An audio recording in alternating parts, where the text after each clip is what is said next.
Kakedak beram gidero beno Gideye misuri ikan kabebe Bilung sang bengaw luma Remi buang gabe haberne Alung sang be awang presta Iring besaw rabe Akang menunggaw sa wang lelo Patayeta laynet dimi bela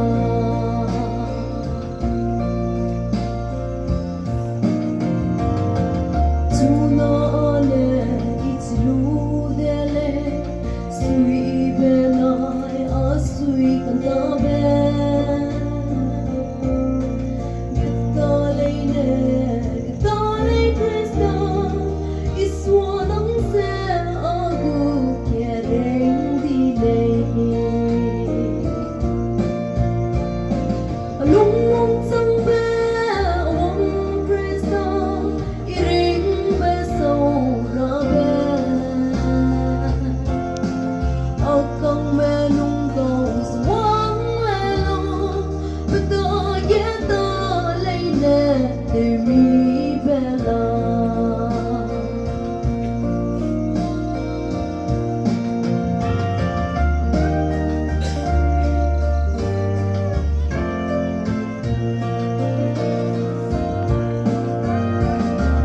Ay se ika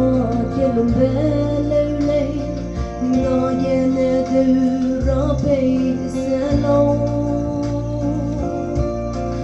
Atag sam kapeling be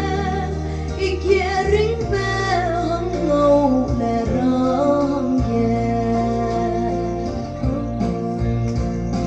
Alung sang be awang Krista Iring besaw rabe Akang menunggaw sa wang lelo Patayeta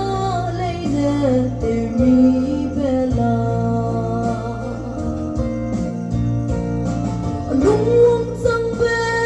awang Krista Iring besaw rabe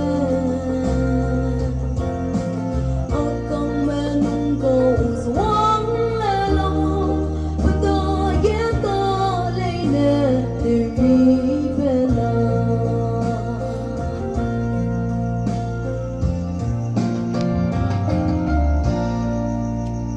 Kalau tu kau bisa harangnya di bibit sang lau